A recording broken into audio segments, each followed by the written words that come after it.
Hello, hello, hello. How's everybody doing today?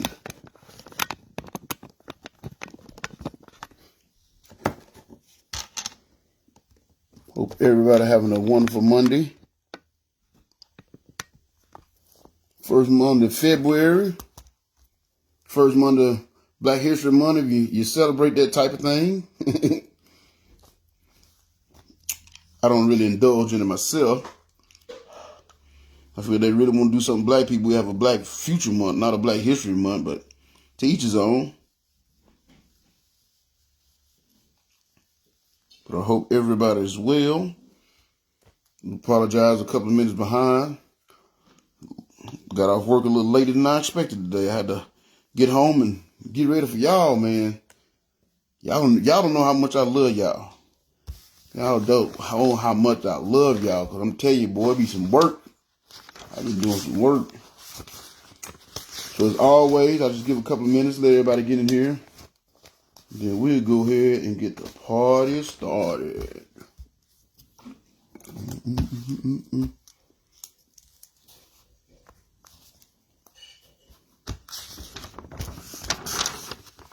Let me organize as we wait.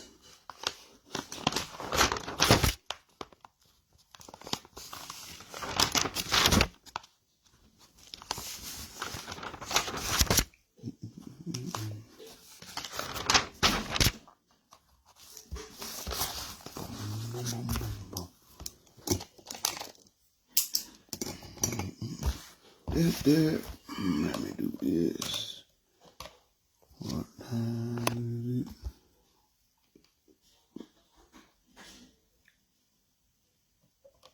Oh man, I'm gonna pass it. Oh boy. How you doing, Miss Jeannie? Oh, you are okay? You and Mr. Nate?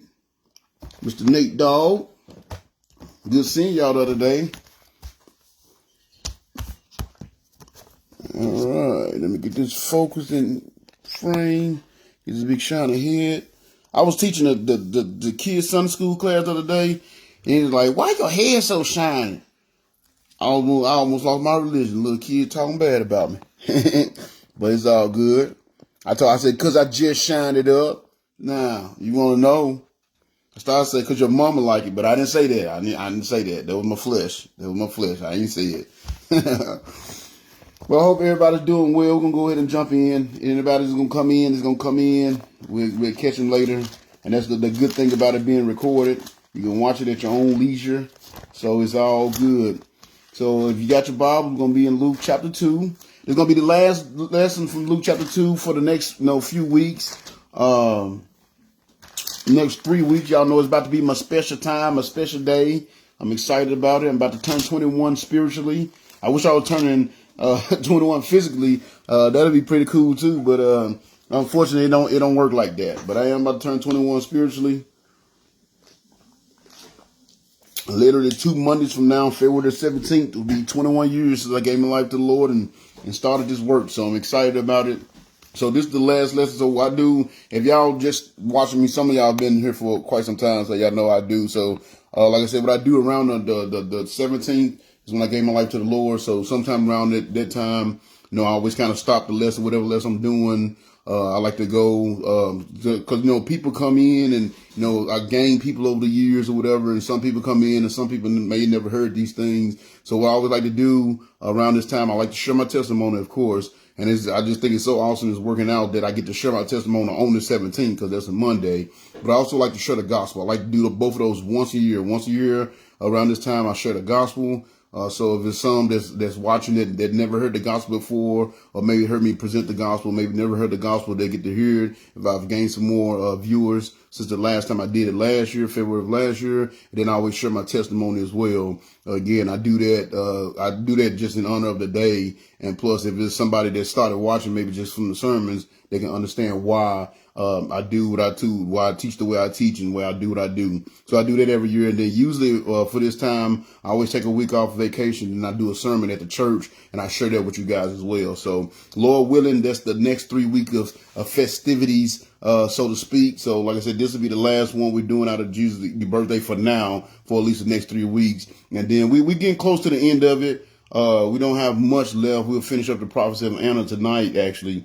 And then we just have the last little bit to go through. And then we'll probably hop back over to the Old Testament. But we'll get a break. This is the 19th lesson we've done out of this. So give it a little bit of a break from beating you over your head with Luke a little bit. So that'll be the festivities for the next few weeks. Like I said, next week, I present the gospel. So if you've never heard the gospel before, make sure you're here for that. Next week, I'll do the gospel. Not only just the gospel, I deal with a lot of other topics dealing with the gospel, like eternal security for your salvation and things of that nature. Do you have to be baptized and all that stuff? I give actual Bible verse on a lot of things that churches tend to disagree on when it comes to the gospel and being saved and things like that. So that'll be next week. And then the week after that, I'll be sharing my testimony. So if you've never heard it before, be here for that. If you haven't heard it, but you like it, be here for it anyway. You know what I'm saying? Either way it go. And then the week after that, I got a sermon I'm going to do that I'm going to share with you guys. It's actually a sermon on soul winning, which I'm going to talk a little bit about tonight. So that being said, I'm going to go ahead and jump in. As always, I appreciate y'all for being here. Brother John Stewart, on behalf of Lost Sheep Ministry, sponsored by River Baptist Church, here to bring out another wonderful lesson tonight. For the last few weeks, like I said, the last 19 weeks, basically we've been looking at the birth of Christ. And it's an understanding the significance of the birth of Christ. And I talked about how once you understand how significant that birth was, or when you understand that there's certain characteristics that's going to be displayed in you and the way you live your life. There's going to be a certain mentality you're going to have. There's going to be certain things you're going to do. There's going to be certain things you're going to be willing to do, and some things you're not going to be willing to do, but you're going to do it anyway because you understand how significant the sacrifice was that he made. So that's what I've been covering for the last 19 weeks. Like I said, we're going to have another one tonight. And then we'll go for my little special 3 weeks, get a break from it, and then we'll come back and finish up the chapter Luke 2 sometime later on, Lord willing. So with that being said, last week we covered it was lesson number 18. It was point number 23. And point number 23 was the character. And I didn't think about that after I did it. If y'all saw when I posted it, I said, man, I should have called it the character, because I actually talked about the ability to fast, but it should have been the character to fast. I think I said the discipline to fast, and discipline was one of the characteristics that you needed. So I changed it up afterwards, but I think it was still effective. Thinking, Pat, I don't know if you prayed. I know you talked about fasting, and I've been praying for you, bro, for guidance on that. And I pray that you talk to the Lord and you got some guidance on what you need to do and how long you need to do it. And like I said, I can give you suggestions, but I can't tell you exactly what to do. That's between you and God. But I think it was effective. I hope it helped a lot of people. If that sounds interesting to you didn't get to see that one, go back and scroll up and down my Facebook page and you can find it. The one that we did last week. And like I said, it's it was number 18, and the title of it was The Character to Fast. And that's what I talked about, fasting, the importance of fasting, the power that you add to your prayer by fasting, and things of that nature. So that's what we covered last week. Again, if you're interested in that, I already got it on my YouTube page. I got it downloaded on my YouTube page, and I also have it posted on my Facebook page as well. So with that being said, we're going to go and jump into the word for the night, so I don't have to hold you people too long. And plus, I got a long week this week. I'm hoping, fingers crossed, I'm gonna stay in my time frame tonight, you know what I'm saying? But if it don't, either way it go, I'm gonna do it. But hopefully I can stay in my time frame, because I need to get my butt in the bed a little earlier tonight. I got a long day tomorrow, because my Lost Sheep people, we will be meeting in person. And I usually get up at 5:30 and leave the house about 6, and I don't get back home at like 10:30, 11 o'clock that night. So it's a long day, so I need to try to get some sleep. But either way it go, show must go on, and I got to bring this word that I have for y'all here tonight. So with that being said, we're going to still in Luke chapter 2. I'm going to start reading. I'm going to read the whole, like I said, we're going to finish up Anna tonight. I'm going to read the whole little paragraph dealing with Anna. If your Bible's like mine, they got them paragraphed off and kind of got little subtitles on it. So I'm going to read from verse 36 down through verse 40. Now, there's going to be a couple of other references that I've already done. I'm gonna bring those up, but I'm not going to re-preach those. So how you doing, Miss Alicia? I'm glad you're here. Appreciate you being here. So I'm going in, like I said, so if you got your Bible, you want to follow along. I'm in Luke chapter 2, verse 36 to 40. As always, I'll let you know, I'm reading out the New Living Translation. I like to teach out of it. I am a wholehearted King James believer. Some people, if it ain't King James, they don't want to hear it. So if you're one of those people, I apologize for you. This might not be for you. But I like to teach out the New Living Translation because I want my people to see, be able to understand exactly what I'm teaching. And I want them to know everything I'm teaching. I have to explain it because I already talked enough. So that being said, again, I'm going to start off reading in Luke chapter 2, verses 36 through 40. So the Lord tells in Luke chapter 2, verse 36, he said, Anna, a prophet, was also there in the temple. She was the daughter of Penuel of the tribe of Asher and was very old. She was a widow, for her husband had died when they had been married only 7 years. And she was now 84 years old. And she never left the temple, but stayed there day and night, worshiping God with fasting and prayer. And of course, they gave us point number 22 and 23. I think it was a heart for prayer. And then number 22, see, 22 was, I got it wrote down actually. Yeah, a heart dedicated to prayer was point number 22. And then point number 23, like I said, it was the character of the fast. So those 2 points. And then next verse it says, now she came along just as Simeon was talking with Mary and Joseph. Now, if y'all remember, one of the lessons I did was point number 18.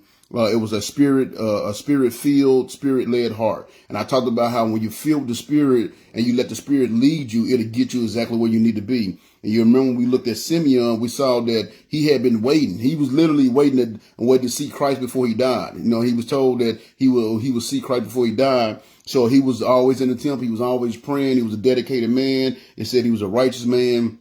And because of that, he just happened to be at the temple the same day that Joseph and Mary brought Jesus in, and he got to hold Jesus in his hand, and he understood. You remember I talked about how he understood the significance of the birth of Christ because he praised God for that moment, and he's like, now that I've done this, I can die. So, so we remember I did that lesson. That was a reference back to point number 18, a spirit-filled, a spirit-led heart. So that's a reference back there. So we see Anna was kind of in the same situation. She was a servant of the Lord. She was a prophet. She was dedicated to the Lord, fasting and praying. And because of that, she had a spirit-filled, spirit-led heart. And she was able to be in the temple at the exact same time that Mary and Joseph walked in, just as Simeon was. And then the next verse it said, she began praising God. And again, that's a reference back to another one that we covered, a spirit of praise. That was point number, I had it wrote down. I forgot to write it down. A spirit of praise. I think that was point number, was that number 6? A heart of praise. What was that? In case you want to look. Yeah, a spirit of praise. It was lesson number 6, but it was point number 11. And I talked about how when you really understand the significance of the birth of Christ, you will have the spirit of praise in you. And that's what she did. Once she saw the child, again, she praised.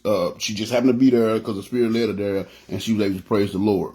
So then it says in the next verse, it says, now she talked about Jesus to everyone who had been waiting for the promised king to come and deliver Jerusalem. Now that's actually going to be point number 24, but I'm not going to preach it. I'm going to explain why. The sermon, I told y'all I'll be doing a sermon in 3 weeks, the one that I'm doing in church, and the one I'm doing in church is actually on soul winning. So this is soul winning. So point number 24 is the desire to go soul winning.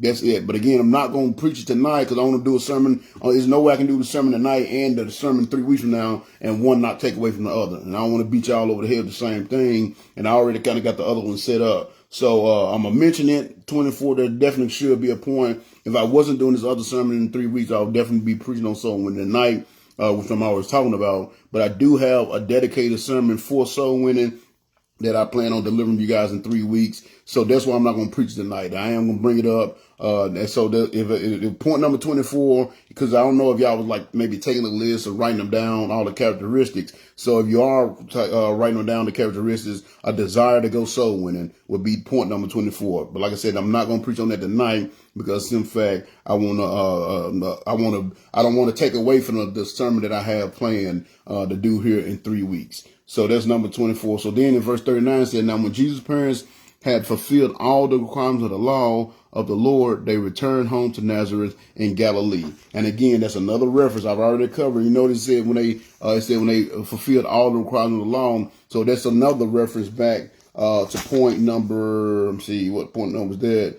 It was to be obedient. That's something I did on obedience. So I did so many of these lessons. I have to look over my list. It was point number 5. It'll give you the willingness to be obedient. So we saw again, of course, his parents understood the significance of his birth. So his parent, I apologize, Pat. I was thinking, I said, man, should I wait? Should I just do it tonight? I apologize, but man, that'll give you something to look forward to. You know how when the show end on the cliffhanger and they'll be like, new season starts then, see, it gets you to come back. So now you got to come back in 3 weeks if you want to hear it. You know what I'm saying? But I did think about that, but the other one I had already kind of had it planned for the church and stuff, and I don't want y'all to get burnt out on it. And I'm always talking about soul winning, but I haven't actually did a sermon on soul winning. I think it'll be pretty good. But you know what I'm saying? That way y'all got to come back in 3 weeks so you can hear it.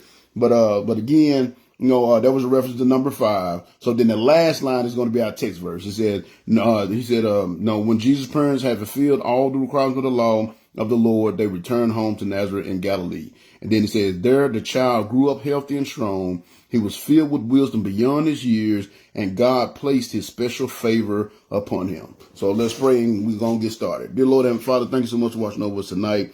Thank you for letting us make it through this day, getting this opportunity now to come together and get into your word, Lord. I thank you so much for always letting your spirit work through me to give me these words, to put these lessons together. It's so funny the day of, I'm like, man, I wonder what it's going to be about. And I never know. And I try not to read in it too early because I don't overthink it, because I always want everything I say to be of your spirit. So that's why I give myself a limited amount of time, so I can just go with what the spirit gives me and not try to overthink it and put my own opinions in. And I think this is a wonderful lesson tonight, Lord. I thank you for putting this lesson on my heart, giving me this truth. And I pray that as I bring this truth forward, bring this wisdom forward, the people that will hear it, Lord, they will take it into their heart and use these words that's spoken here tonight, use this time in your word tonight to build a closer bond with you, a closer relationship with you, and be able to use this thing that we're talking about here tonight, Lord. So I just pray you just watch over this session as always. Let your spirit work through me to teach your people. And I also ask you to let your spirit work on their hearts, so they all will be willing to receive the wisdom that I'm sharing here with them tonight, so they may come closer to knowing you. We thank you so much for all your blessings and guidance. Thank you for this opportunity to get in your word. And we say this prayer in your wonderful son, Jesus' name. Amen.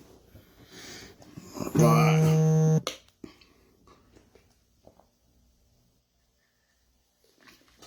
All right. So again, we're looking at the significance of the birth of Christ and some of the characteristics that you experience, that you'll have once you understand the significance of that birth. And when you see, you understand the significance of their birth and the things, there's certain things that are changing your heart. There's certain things you're going to want to do. There's going to be certain things you're not going to any longer do. And it's going to be certain characteristics that you're going to have about you. And there's certain things that's going to be apparent in your life when you really understand the significance of the birth of Christ. And this one here that we're talking about tonight is one that everybody wants. I see this a lot in the ministry. It's something that everybody wants. But, shouldn't drink the water. It's something that everybody wants, but nobody wants to do the work for it, to receive it. And that is, if you look here, he says, he was filled with wisdom beyond his years, and God placed his special favor upon him. So point number 25 and lesson number 19, point number 25, another characteristic that you will have, that you will be able to display, that you will have, if once you really understand the significance of the birth of Christ, you will have the true favor of God upon you. The true favor of God upon you. Now, I said the true favor of God upon you. You know what I'm saying? What I mean when I say the true favor? Because you're like, wait, in favor, there's favor, and then there's what I like to call true favor. You know what I'm saying? In other words, favor is apparent. It's apparent when somebody see and they're like, man, this person is a man of God. When you can look at somebody, you can just see the hand of God on their life. You can see the way God is working in life. It's no question about it, because of the things and the trials and tribulations and the struggles they've been through and the strength they had to be able to make through. It's no question that God had their hand upon their life. It's the favor that you can't hide. That's the kind of favor I'm talking about. It's favor that even a non-believer will see it and they can't deny it. They're like, oh man, that was God there. And we saw that several times throughout the book, and I actually got a couple of examples. We see that several times throughout the Bible, where even non-believers, the favor was on the servants of God so strong that even non-believers like, oh man, that's God. Like they didn't even believe in God, Jehovah God. They believed in a God, but it definitely wasn't Jehovah God. And even they were like, man, your God is the real God. You see what I'm saying? That's the kind of favor I'm talking about. Because, and I say true favor because we hear people talk about all the time. Yeah, and I'm pretty sure y'all have heard this statement before. Some people say, I'm blessed and highly favored. You know what I'm saying? They speak of God's favor, and in reality, they don't even know what it means. You know what I'm saying? When you hear them like, I'm blessed and highly favored, so I hear them say it all the time. And sometimes I be want to say, I don't say it, but sometimes I be want to say, no, you ain't. You know what I'm saying? No, you ain't. I'm blessed and highly favored. No, you ain't. And it's not that I'm judging that I say that they, because you're like, oh, how it's not that I'm judging. It's just apparent by the way they live their lives. That's what I'm saying. When I say true favor, it's going to be apparent. The kind of favor that's apparent. And when somebody saying they highly favored, if they truly are highly favored, it'll be apparent by the way they live their lives. It'll be apparent by the way their lives go. And that's what I'm saying when I see these people, they be like, oh, I'm blessed and highly favored. I don't think so. I don't say, no, you ain't. I don't say it. I keep my thoughts to myself. I don't say it. But again, it's apparent by the way they live their lives. Because if you're in tune with God, and this is something you understand, when you're really in tune with God, it's apparent. It's just as apparent. It's apparent when somebody's highly favored, but it's just as apparent when somebody's not favored. And though I said, you know what I'm saying, because of the walk I have with God, because of the understanding of the word of God, because of the time I spend with God, I can always tell when somebody truly is favored and when somebody's not favored. You know what I'm saying? That's just one of the perks that comes from being a servant and being fully dedicated to doing God's work. You get that spirit of discernment. So if you really in close relation with God, you will have the discernment. You can tell if somebody, or as we said, the hood, real recognize real. You see what I'm saying? You can tell if somebody's real and somebody's got this manufactured favor. Or, you know what I'm saying? They might have a favor, but it ain't that true favor. And that's what I'm talking about. I want you to have that true favor. And like I said, the reason why it's so easy, not in a judgment kind of way, the reason why it's so easy to tell if someone is not truly favored is because the only way to obtain true favor is through obedience and faithfulness. You see what I'm saying? That's the only way. And that's why I say when they say, oh, I'm blessed and highly, I doubt it. Because I know how you live. You see what I'm saying? I know the things you do. You're not, if you were truly favored, you would not be doing those things you're doing. You know what I'm saying? You would not be living the way you're living, and you'll be living this way. So that's why I say it's very apparent. It's easy. And again, that's not being judgmental, because Jesus himself said you can tell a tree by its fruit. You can tell a tree by its fruit. So, you know what I'm saying? So if somebody's not being faithful, they're not doing what they're supposed to do, to serve the Lord, they're not being obedient to the word of God, it's highly unlikely they are truly favored. You know what I'm saying? So you can't be out here, you know what I'm saying, still living like the world, still haven't really separated yourself from the world or your old self, so to speak, you know what I'm saying, and claiming that you're highly favored, because you're not. That's not how it works. You know what I'm saying? Now, again, I'm not saying that you got to completely shut yourself off from the world like the Amish do so you be truly favored. That's not what I'm saying. I'm saying you can still be in the world, but you can't be of the world. You know what I'm saying? You know what I'm saying? And you got to know there's a difference between being, I'm in the world, but I'm not of the world. And you know what I'm saying? In other words, I don't do the same thing that most people the average person in the world do. I don't do those things. And it's not because I'm hyper spiritual or super. It's just that to be honest, I don't do it because I've been there, done that, got the t-shirt, and now I'm wise enough to look back on when I did those things and see that nothing good ever came from it. You know what I'm saying? Nothing good ever came from drinking. Nothing good ever came from me when I was doing the drugs. Nothing good ever came from me and having a whole slew of women that I was messing with. You know what I'm saying? And not being faithful to my girl. Nothing good ever came from that. So that's why I don't do it no more, because I've separated myself from those things. And when you're highly favored, you know what I'm saying? You truly highly favored, you're truly favored, you're going to separate yourself from those things, because that favor you receive is so good, you don't want to lose it. And you know the only way you can lose it is by doing some stupid stuff. You know what I'm saying? Like I was talking to one of my sons, you know, and we talk about, you know what I'm saying, like smoking weed and stuff like that. And how you get up, I'm like, man, you know, I said, if you get a position like that, what makes smoking weed bad? If somebody got a position where they got a fire job and it's taking care of their family and they making more money than they're ever making, And you know what I'm saying? And the only way they can get fired is by smoking weed, and they still smoke weed. That's dumb. That's dumb. Why even take that risk? And that's how it is when you know you got the favor of God in your life, you got the true favor of God in your life, that favor that can move mountains, and you do stupid stuff like go out sin and go cheat on your girl or cheat on your wife or whatever. That's dumb. You know what I'm saying? Why even take that chance? And see, we got the favor of God. It says he was filled with wisdom beyond his years, and God placed special favor. See, that wisdom, that's part of that favor that comes along with that favor as well. You have wisdom to see stuff and separate yourself from those things. So that's why I say when people saying, "Oh, I'm blessed and highly favored," and they still living like the world, it's hard. I highly doubt it.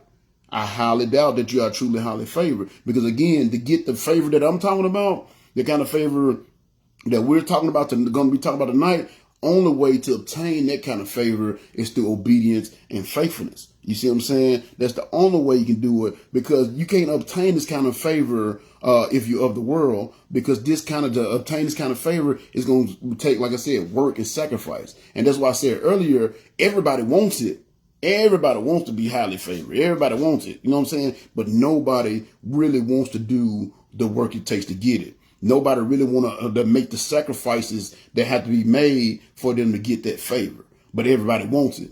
You know what I'm saying? It's just like being a rapper these days. Everybody want to be a famous rapper, but they don't want to put in the leg work it takes. You know what I'm saying? And now you can be dumb as hell and get there off a whim. But when I was coming up, man, you had to put in work. You see what I'm saying? And everybody wants to be on top, but a lot of people don't want. They always trying to take shortcuts to get there. And you can't do that with God. It doesn't work with God. The only way you're going to get this kind of favor is by putting in the work. The only way you're going to get this kind of favor is by making those sacrifices. That's the only way. Staying away from those things that you know you're not supposed to be doing, and doing those things you know you should be doing. You see what I'm saying? That's how you're going to get this kind of favor. You know what I'm saying? And that's not to say that you don't have any kind of favor in your life. And I'm not saying that, because everybody has favor. You know what I'm saying? Everybody has favor, some level of favor in their life, just because of the love of God, because of the mercy of God, because of the grace of God. Because that's what favor is, grace. It's kind of synonymous. Whether I say favor or grace, it's just favor is what they had here. So that's why I'm using favor. But actually, if you see the King James, I don't know, y'all, my voice getting a little scratchy. But if you see the King James version, it says the grace of God was upon him. So they're synonymous. They're the same thing. But I know since I'm reading, I do live in church, like that's why I use favor. But everybody want that grace, and everybody want favor, and everybody have that. You see what I'm saying? Even the atheists have that. And that's what people don't realize. And that's why it's so funny when I see atheists, down in God and agnostics talking bad about God and telling people they stupid. And I'm like, man, this is so messed up, because the reason you're able to tell me what you're telling me, the reason why you're able to do what you're doing is because of the grace of God. You know what I'm saying? So everybody have a level of favor in their life. You know what I'm saying? If you woke up this morning, then guess what? You woke up because of favor. It was on the favor of God. You're not owed another day on this earth. You're not owed tomorrow. You see what I'm saying? You're not owed. You're not owed another minute. You know what I'm saying? You make it through this live tonight, and you're still alive. Then that's because of favor. So, like I said, everybody has a favor. If you got some food to eat, that's because of the favor of God. If you got a place to stay, that's because of the favor of God. That's the grace of God, the favor of God. If you got clothes on your back, that's because of the favor and the grace of God. So everybody has a level of favor in their life. You know what I'm saying? If you got decent health to some extent, that's because of the favor of God. You can walk around, you can talk, and you do what you need to do. You got a job. You know what I'm saying? Maybe not necessarily a career, but a job, something to make money so you can provide yourself. All those things are due to God's favor. And everybody receive those. That's what I'm trying to say. So everybody receive those. Everybody have a certain level of favor in their life, but that's like that's like entry level favor. You see what I'm saying? I'm talking about true favor. I'm talking about that upper level stuff, that upper echelon of favor. You know what I'm saying? I'm talking about the kind of favor that gets you through those major happenings in your life, that maybe create major happens in your life. Because that little stuff right there, I'm talking about the food and you might make it through some little stuff, little day-to-day stuff, but I'm talking about that favor that's with you, that's draped over you, that almost like warm honey poured over you, that gets you through those rough times, or get you through those hard times, or get you through those big times that exalt you to another level in your life or your career or your relationship. I'm talking about true favor. You know what I'm saying? I'm talking about the kind of favor that not only exalts you, but exalts everybody around you as well. That's the kind of favor I'm talking about. We see several examples in the Bible. You know what I'm saying? This is the type of favor, is the reason why the scripture says no one weapon formed against you shall prosper. You know what I'm saying? No weapon formed. Why does the Bible say, why does the scripture say no weapon formed against you shall prosper? Because if you got the favor of God, nothing can touch you.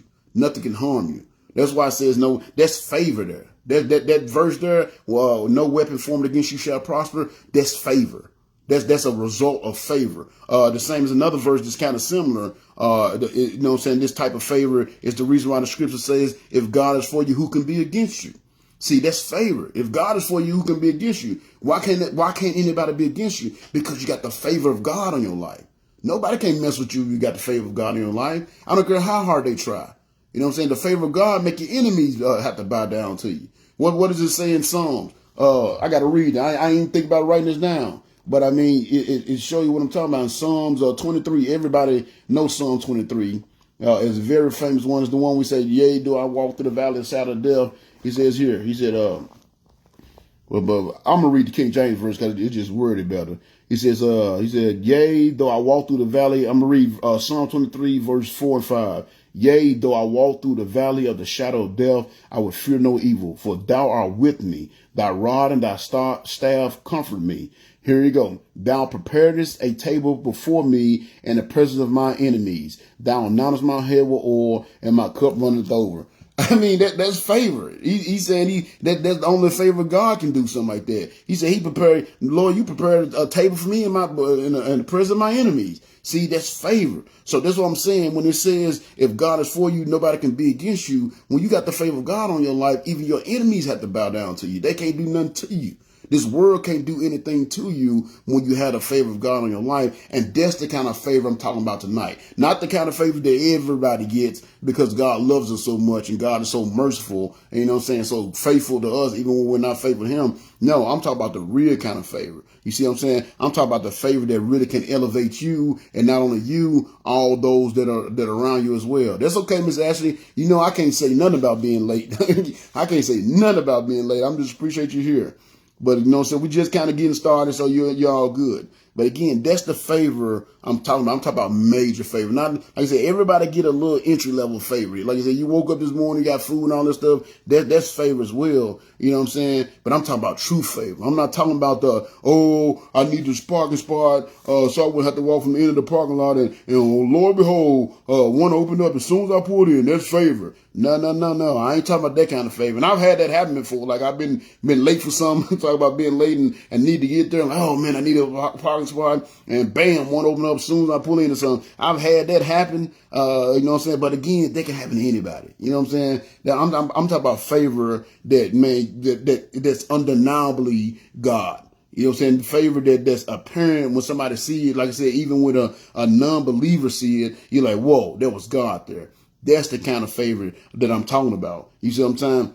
I'm talking about the kind of favor. Yes, that's true. Every blessing counts. But I'm talking about the kind of favor, I'm talking about tonight, Ashley, and I know you missed the intro, but I'm talking about like truly favor. I'm talking about not the kind of favor that'll open a parking spot up for you. I'm talking about the kind of favor that'll move a mountain for you.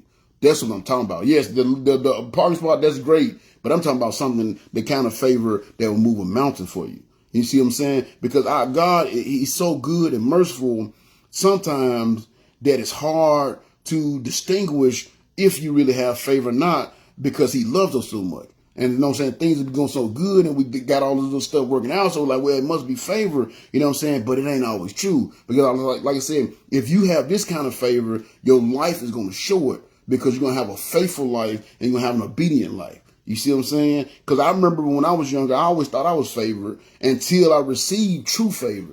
And when I received that true favor, I'm like, you know what? I don't think I was really favored at all. You know what I'm saying? Now, because when I looked at my life You know, and I take that back because when I looked at my life, I always felt like I must be highly favored to make it out of some of the situations I've been in. I've been in some bad situations. I've lived through some stuff. I've seen some stuff. So I'm like, man, I must be truly favored to make it through those things. And if I'm being honest, I was truly favored when I was younger. I think I lost it at a point. And you can lose. I know. People are like, what you can lose? You can lose favor. You can lose God's grace. You can't lose your salvation, but you can lose your favor. And I think I was truly favored when I was younger because I lived under my grandma's guidance. You know what I'm saying? And because being faithful to the Lord, honestly, was not an option in our house. If you stayed at our house, you went to church. It wasn't an option. So I think I was truly favored in the beginning because of her guidance. It wasn't my own relationship. I was living off her relationship. And that's something I've talked to my kids about as they getting older. Because now I only got two that's under 18. And that's something I talked to each one of them about. Like, so far, y'all been living off of the blessings that I get from serving the Lord and stuff like that. I said, but you got to get to a point where you got to build your own relationship with the Lord and start working on gathering your own blessings, so to speak. You know, I've talked to all my kids. I was like, yes, you're under the umbrella because I serve the Lord with my whole heart. I said, but it's only so long you're gonna be able to live off of that. You're gonna have to get to a point where you're gonna have to establish your own relationship with the Lord so where you can have that favor. So yes, when I was living with my grandmother, I did feel I had that favor, you know what I'm saying? Because we was in church every Sunday, you know what I'm saying? And I did have a relationship with the Lord when I was younger. Because I love, like when I was in church, I used to do like junior church. There was actually one, I was like the deacon for a day, like I was a junior deacon, and I actually led, like orchestrated the whole church services and got to lead it like the normal deacon would do, you know, the opening prayer and the scripture reading and all that stuff, and got to introduce the pastor. I never forget, I did that for a day, you know what I'm saying? So I loved it when I was in it, you know what I'm saying? And that's why I felt like I did have a relationship. And I felt highly favored for the longest, until I truly got true favor. I should say, cause you know what I mean, when I think about it, you know, where I grew up at, you know what I'm saying, it was drugs ran my neighborhood. You know what I'm saying? There was dealers on all the main corners. I ain't gonna say every corner, but because there was a lot of corners, but all the main corners where everybody had to pass and where the major like stores and stuff was at, it was dealers there. I mean, you couldn't avoid them, or the drugs that they was bringing through the neighborhood. Yet I did. You know what I'm saying? Yet I did. It's actually funny and laugh at it. I didn't really get into drugs until I left Memphis and went to college. And that's when I got into drugs. But the whole time I was in an area that was infested with drugs, I never did get involved in them. You know what I'm saying? And the crazy part was, you know, I saw the kids that was, and they was having the money. And of course, you see the drug dealers, they had the money. And I wanted that. You know what I'm saying? But it was the drug dealers that actually kept me from doing it. You know what I'm saying? They actually tell me, hey, man, no, they always told me, man, I don't want to see you out here. Don't let me see you out here in these streets. They wouldn't let me run for them, run drugs for them, because, you know, a lot of times they have a little kid like, hey, take this over such and such. You know, bring this back. You know, and then they throw you a couple of dollars or something. And like I said, I was broke. My mom, by that time, she was on, you know what I'm saying, she was on that stuff. So I was looking to get some money because she spent all the money, you know, on that stuff. So I was looking to get some money, but it was the drug dealers that actually kept me from dealing drugs or having anything to do with drugs. I mean, they really, literally, it was like scared straight kind of stuff. You know what I'm saying? And it's crazy because I'm sitting there watching them do the very thing they tell me not to do. It was almost like hypocritical, but it was something inside there. They was keeping it 100 with me. And cause the thing they always told me, like, hey man, we don't want to see you out here. You know what I'm saying? There's something better for you. They always said, and I never understood that until I got older. They're like, there's something better for you. You know what I'm saying? I was like, why did they say that to me? Because the thing was, they would let the other young kids my same age, they would let them do it. You know what I'm saying? They cousin, nephew, whatever, they would let them do it, but they wouldn't let me do it. And if I even thought about doing it, like, no, man, there's something better to you. So what did they see that made them say that? You know what I'm saying? What did they see? They saw God's favor on me. See what I'm saying? Because like I said, when I was young, it was very apparent. It was very apparent. And they saw that, hey, God got something else for this guy. You know what I'm saying? He don't need to be out in these streets. God got something else for him. So they always saw that favor. You know what I said? When you got true favor in your life, it's very apparent. People will be able to see it. You won't have to see it. You know what I'm saying? When people got to tell people that they're Christians, then, you know what I'm saying? It makes me hard to believe that you're really living the life you're saying you live. You're really living as a Christian, because you shouldn't have to tell people. It should be apparent by the way you live your life. It should be apparent by the things you talk about. It should be apparent by the things you do, but it also should be apparent by the things you accomplish and the work that you do. You see what I'm saying? So though I said, what did they see in me? They let all the other little kids run from them, but they wouldn't let me do it because they saw the favor in God with me. You know what I'm saying? They saw the favor of God in me. What is going on? Oh, I'm sorry. I thought I had my charger hooked up. Hold on, y'all, 1 second. Hey, why it get dark all of a sudden? 1 second, I thought I hooked it up. Yeah. I almost lost you. I'm glad it didn't just cut off. That would have been horrible. Now I gotta get refocused. Thought I had hooked up. And I definitely wasn't gonna make it through with 5%. So there we go. But again, you know what I'm saying? When I was younger, like I said, I had the favor, and I was like, oh, I'm highly favored because I made it to North Memphis, didn't have to sell drugs, made it off, all the killing and shooting and everything that was going on around me and all that. And I made out, I must be favored. And I think I was when I was younger. But then what happened? I struck out on my own. You see what I'm saying? I struck out on my own. I stopped going to church. I think if y'all, matter of fact, like I said, I'll be sharing my testimony here in a couple of weeks, 2 weeks from now. I'll be sharing my testimony. And that's one thing I talk about. You know what I'm saying? One of the things I stopped doing, I stopped going to church. You know what I'm saying? Stop reading my Bible. Stop doing the things that God, I knew God wanted me to do, and start doing the things I knew He didn't want me to do. Like I said, I didn't get into drugs until I got to college. So you see, so it was very apparent when I didn't have that favor anymore. Because in those years, when I was living for myself, when I was doing what I wanted to do, when I was going where I wanted to go, you know what I'm saying? I had a stretch where, nothing would go right. I had a stretch where, and like I said, I'll bring it up in my testimony, but I had a stretch where I felt cursed. I felt like anything that can go wrong would go wrong. Like to this day, me and my pastor, we got this little inside joke. If y'all ever hear him say something about a Cambodian baby, he's not being racist. We had a little joke because I always said, like, you know, when my situation for that little stress when I was living for myself and I wasn't serving God, like if I took my car to the shop, you know what I'm saying? And everybody's experience, you could take your car to the shop and the mechanic, before he check it out, he'll be like, well, this sounds like it could be one or two things. If it's this, you know, it's just a belt. We just got to tighten the belt down or change the belt off. It'd be $50, and you know what I'm saying, no big deal. He said, but if it's this, then it's going to cost a lot more because we got to find a Cambodian baby with 3 arms that's born every 5 years. And he's the only one that can make this special tool that we got to have to fix the car. So therefore it'll be like $5,000. You know what I'm saying? And I always got the Cambodian baby. You know, I never had it go my way where I just had the little noise and it was just like a little $5 belt or something. You know what I'm saying? It was always the other way.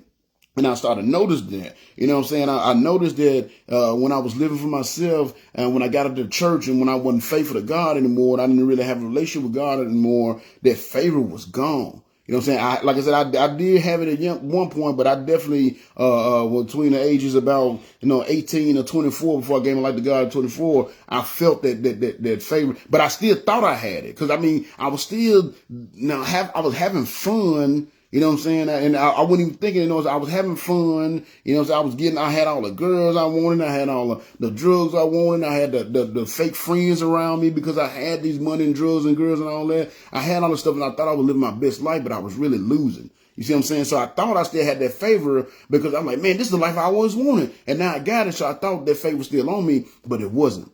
It wasn't on me because at the same time, when I look back on it, like if something go wrong, it went wrong. You know what I'm saying? I never had stuff go right, go right for me. You know what I'm saying? There was every time I felt like I got 2 steps forward, I got pushed 4 steps back. You see what I'm saying? Because I no longer had that favor. You know what I'm saying? But because I was still waking up, I was still, like I said, I was still waking up and I was still eating. I had a nice place. I had cars. I had all the girls I wanted, the drugs. I thought I was favored. But in reality, I was not favored.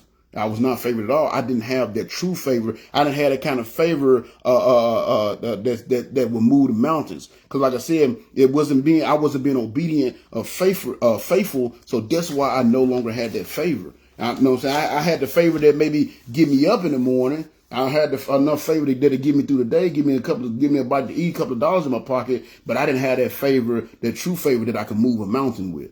You know what I'm saying? And that's what I'm talking about. You see, because like I said, for that little stretch, I really thought I was winning because I thought I was living my best life, and I never realized that I was losing so much more than I was gaining. And that's what y'all got to realize. When you live in that way, when you live in this sin, when you live in the way you want to live and doing the things you want to do, you know what I'm saying? You don't realize how much you really, you feel like you're winning. You feel like I said, you feel like you're living your best life. You feel like you're winning, but you are losing so much more than you was gaining. You know what I'm saying? And the reason why is because sin takes you out of the will of God. Especially when you know you're not supposed to be doing it. It takes you out of the will of God. It takes you out of God. So since it takes you out of the will of God, you're not going to have that favor of God. And there's three major blessings that comes from having a faithful, obedient relationship with God. You know what I'm saying? And we miss that. We miss out on these blessings by living our own way. And that's why it's so important to be obedient. You know what I'm saying? I beat y'all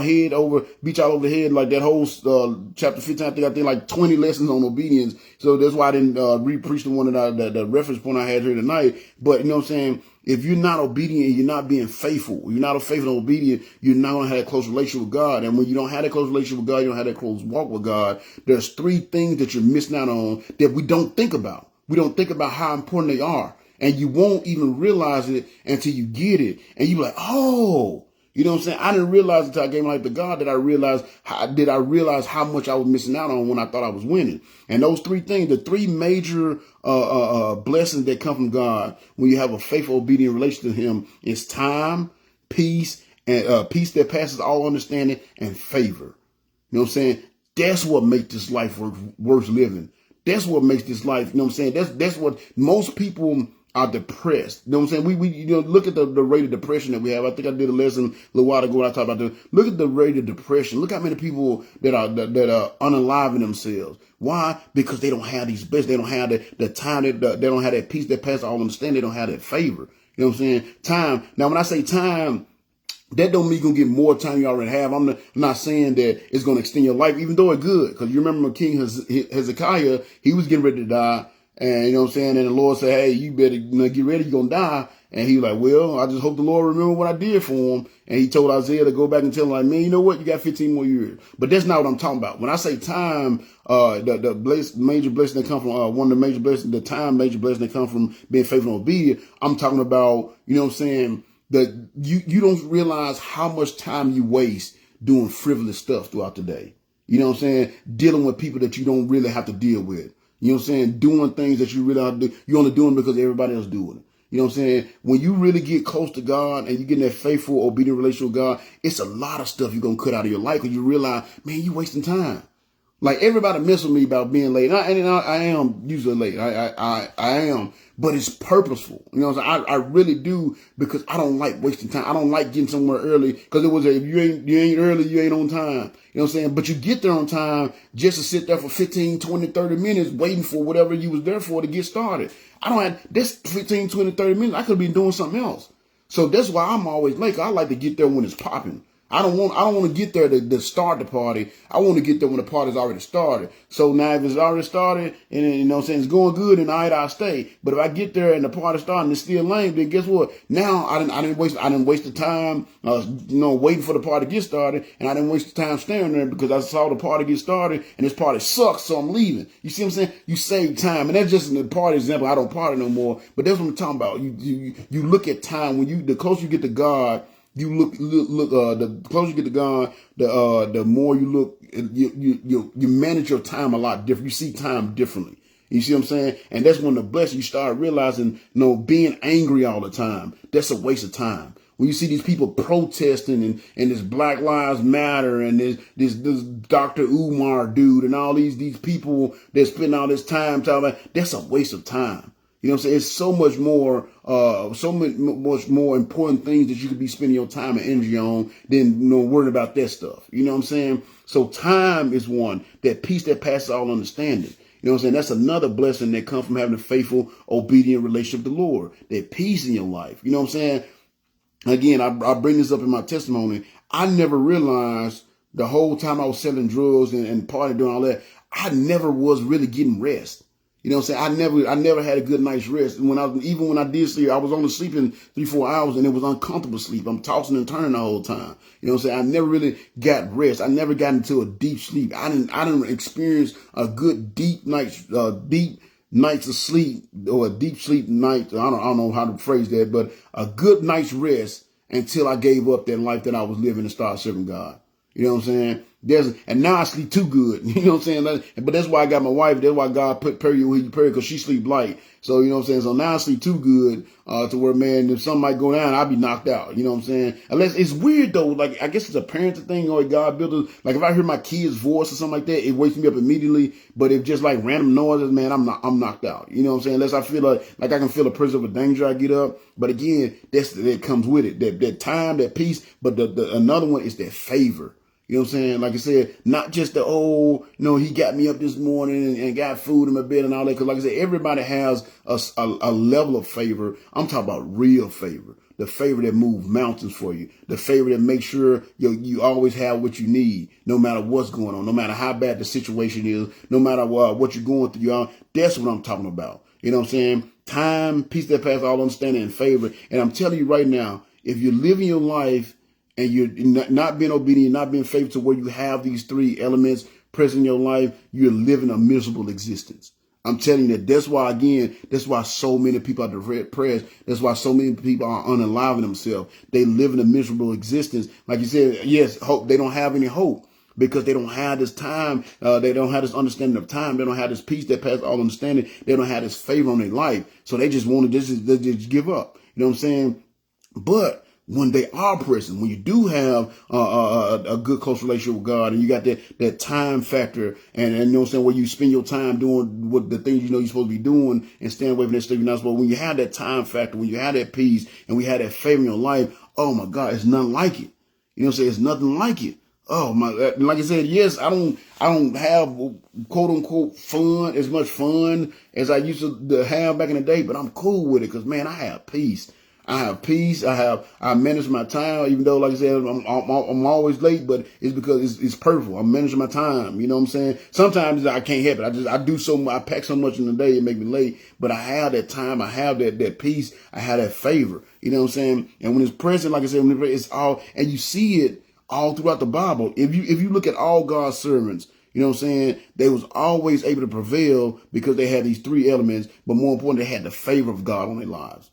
You know what I'm saying? Because of their faithfulness, because of their obedience, they had that favor of God on their lives. We can see it all through the Bible. You know what I'm saying? If we go back through the beginning, look at Abraham. You remember Abraham, he got tested, right? His faith got tested. Hey, go take your son. I know that your son that you love. Go take your son. You know what I'm saying? Kill him. You know what I'm saying? And he was like, all right, you said you're going to make me a nation, but you tell him to kill him. I'm all right. I put my faith in you. You know what I'm saying? I put my faith in you, Lord. And his faith got tested, and he passed the test because he was willing to put the command of God over his own. You know how you, as a father, you know what you have to go, you know what I'm saying? You have to go against everything, every natural instinct you have, because every natural instinct you have should be, it's not these days, but to protect your child. You know what I'm saying? That's why I said, I've talked about abortion before. That's how you know we've got so far away from God, because our natural instinct is to protect our child, whether it's a mother or a father, is to protect your child. So for him to go against his natural instinct to do what God said, he had to be in tune with God. And God said, all right, you my guy. And what happened? He got favor on his life. And you remember, there was a situation where he went up when his brother, his nephew Lot got stolen. You know what I'm saying? He went up, and it was like 5 kings or something that they came in and they conquered Sodom and Gomorrah and basically trashed it and took everybody captive, and Lot was a part of it. It was an army of 5 kings. Abraham heard that his nephew got stolen, and he went with just 300 dudes from his house. You know what I'm saying? It wasn't even soldiers. I don't think a lot of people get that. It was just 300 dudes from his house, 300 of his boys going against an army of 5 kings, and they won. Why? Because he had the favor of God on him. See, that's the kind of favor I'm talking about. When you can take 300 random dudes from your house, you know what I'm saying, dudes that's normally maybe out in a pasture or your butler or something like that, and you go take on an army of 5 kings and you win. That's the kind of favor I'm talking about. But again, you only get that through obedience and faithfulness. Then you see a little bit later. Like I said, it'll be apparent. So that's apparent, but we see what other people, other unbelievers will even be able to see when you got the favor of God in your life. There's a situation in Genesis. I'm gonna go over to Genesis real quick. And like I said, it didn't make even pagans. So they in this land, Abraham had moved, he had just came in Canaan. He hadn't became, he was Abraham, but, the land wasn't theirs just yet. It's going to be 400-500 years before that land become theirs. And so he's in his land and he's dwelling with this dude, Abimelech. And the favor of God is on him so mightily that Abimelech, even though he was a pagan, he can see it. He can see it, and he tried to make a treaty with him. You know what I'm saying? It's Genesis chapter 21, verses 22 and 23. This is what he went to Abraham and said. He said, about this time, Abimelech came with Pekah, his army commander, to visit Abraham. Here you go. It is clear that God helps you in everything you do, Abimelech said. Swear to me in God's name that you won't deceive me, my children, or my grandchildren. I have been loyal to you, so now swear that you will be loyal to me and to this country in which you are living. So you see, it was apparent. He said, man, apparent God, that's what I'm talking about when I'm talking about favor. You know what I'm saying? Yes, actually, all blessings are blessings, but I'm talking about that major favor. I want you to have that major favor. And when you understand the significance of the birth of Christ, you will have true favor in your life because you will live a life of obedience and faithfulness that will bring that favor upon you. So that's what I'm talking about. He said it was apparent. Like I said, you shouldn't have to tell people that you are a Christian. It should be apparent by the way you live, the things you talk about, the things you discuss, the things you watch. It should be apparent that you are a Christian. If somebody can't look at you like that's a Christian, then you're not living the way you're supposed to be living. And that's not judging, that's just fact. You see what I'm saying? So that's what I'm talking about. The way Abraham was living, he was so faithful to God. His faith had been tested. He was so faithful to God. He was so obedient to God that it was apparent that the favor of God was on him. You see what I'm saying? That's what I'm talking about. Or we see it with Abraham. Then you go down a couple of chapters, you see it in his son. You see the same situation in his son. You go over to Genesis chapter 26, verses 12 through 16. We got the same kind of situation going on. So there was a situation where his son was living. Matter of fact, it's the same dude, Abimelech. So his son came along. So it says in verse 12, it said that year Isaac's crops were tremendous. He harvested 100 times more grain than he planted, for the Lord blessed him. So see, he had that favor. He became a rich man, and his wealth only continued to grow. He acquired large flocks of sheep and goats, great herds of cattle, and many servants. Soon the Philistines became jealous of him. And that's another thing. I didn't put this in the lesson, but that's when you start seeing people jealous of you because they see your favor. People will get jealous of you when they see the favor of God on you, when they see you always winning, when they see you in a situation that should have drug you down and you pop right back up. People going to hate that stuff. You know what I'm saying? That favor will gain haters. So let me give you that warning. But man, go get it anyway, because watch what happened. It's going to make your haters bow down to you. He said, he acquired large flocks of sheep and goats, great herds of cattle, and many servants. Soon the Philistines became jealous of him, and they filled up all of Isaac's wells with earth. These were the wells that had been dug by the servants of his father Abraham. And Abimelech asked Isaac to leave the country. Go somewhere else, he said, for you have become too rich and too powerful for us. In other words, you got too much favor in your life, and we ain't getting none of it, so we want you out of here. You know what I'm saying? Your favor, we don't like that. It makes us uncomfortable. You know what I'm saying? And that's what it'd be like in your world. When you really get the favor of God flowing through you, we get the hand of God on you and the favor of God on you, man, people ain't gonna want to be around you because it's gonna make them uncomfortable. You know what I'm saying? Some of it is because, they always say, well, you irritate their demons, you know what I'm saying? But because you shine a light into their darkness, but some of it just out of envy because they can't have it. And the thing is, they can have it if they make the same decision. That's why I always told the guys when I went to the jail, like, man, you can be doing the same thing I'm doing. You can be doing the same thing I'm doing. You just got to make the same decision I make. You just got to make the same sacrifices that I make. You got to be just as obedient as I've been obedient. You got to be just as faithful as I've been in faith. And if you do the same thing I'm doing, then guess what? You get that favor as well. This is not just strictly for me. This ain't just, that's Big John, so I'm giving no. You know what I'm saying? I'm doing certain things. You know what I'm saying? I'm living my life in a certain way that's bringing that favor about.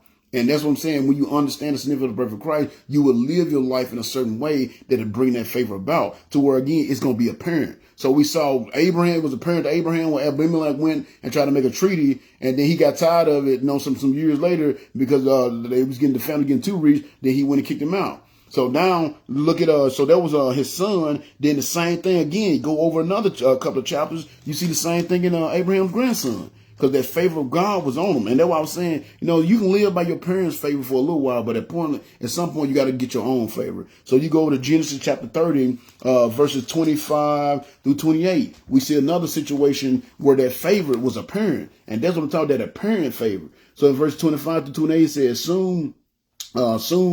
now the situation here, Jacob left home. He stole Esau's birthright, and he went and stayed with his uncle Laban, and he wanted to marry Laban's youngest daughter. So Laban told him, hey, you work for me for 7 years, I'll let you marry her. So, he like, I bet. So he worked for dude for 7 years. This dude did him dirty. So he worked for the dude for 7 years, and when it was final time for him to marry the youngest daughter, they snuck, like when they went to bed that night, he put the oldest daughter in his room. So he smashed the oldest daughter, which means they was married, and he ended up marrying the older daughter. So he woke up like, man, I ain't do who I wanted.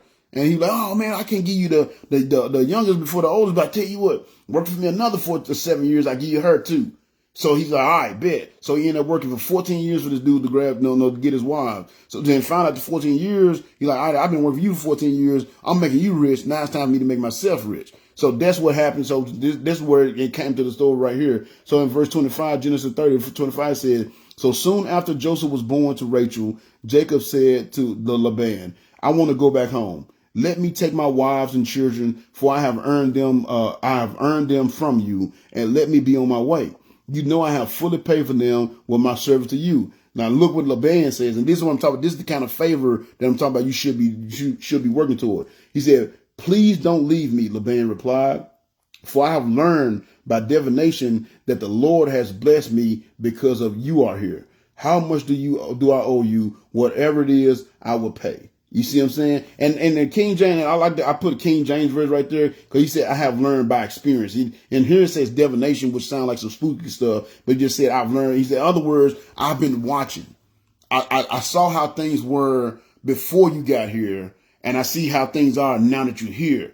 So obviously the favor of God is on you. Don't leave me. See, don't leave me. I know the only reason why I'm blessed is because of the favor of God on you. That's that's the kind of favor I'm talking about. Don't just settle for this entry level favor, like I said, where, yeah, I get to eat every day. I remember at one point, I feel so dumb now, and I hate even saying it aloud. But I remember at one point, I was like, man, as long as I got gas in my car and weed in my blunt and food in my refrigerator, I'm happy. That was my mindset for a while. And I thought I was living my best life. That was my mindset. I thought I was living my best life, and I didn't realize how foolish I was. You know what I'm saying? And like I said, I thought I was living my best life, but I was losing out so much. I was losing out on this kind of favor. The favor was so apparent that this dude didn't even want him to leave. He was doing stuff to trick him to get him to stay because of the favor of God. And he knew as long as he stayed there, he would be blessed. So again, we see that and then it happened again in verse chapter 31. Laban and Jacob, and the situation came up where Laban was messing Jacob over. So Jacob like, all right, man, we about to dip. So he took his wife, and at this point, this dude had like 11 kids. He had a lot, but he took Laban was gone somewhere shearing sheep or something like that. So Jacob decided, man, we're going to take up all our stuff and we're going to leave. And they dipped out. You know what I'm saying? So then Laban eventually caught back up with him. But watch what happened, because Jacob had the favor of God on him. In chapter 31, verse 22 through 22 through 29. Watch this. It said, so Laban didn't learn of their flight for 3 days. But when he did, he gathered a group of his relatives and set out in hot pursuit. He caught up with them 7 days later in the hill country of Gilead. But the previous night, and this is one of those things, this is that favor. This is what happens when you have favor on you. Is that the previous night, God had appeared to Laban in a dream. Be careful about what you say to Jacob, he was told. So when Laban caught up with Jacob as he was camped in the hill country of Gilead, he set up his camp not far from Jacob's.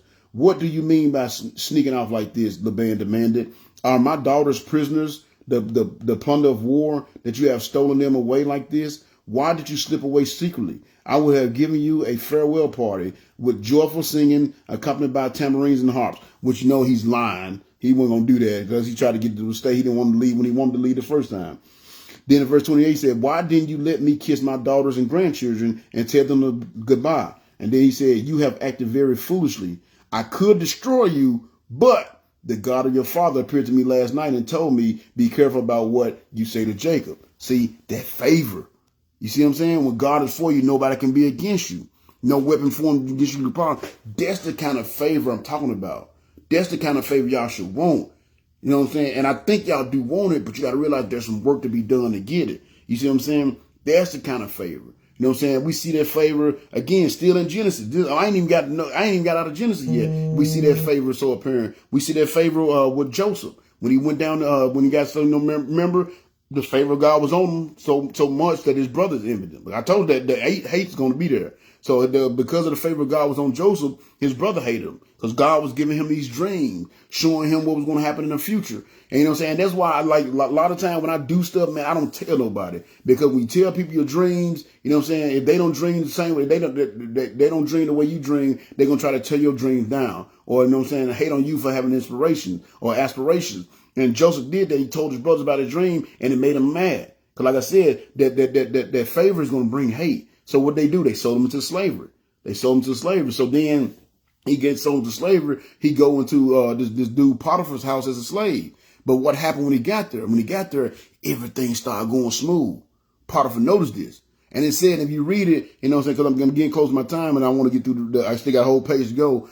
If you read it, it says once everything was going so good, once Joseph got into Potiphar's house, he put Joseph in charge of his whole house.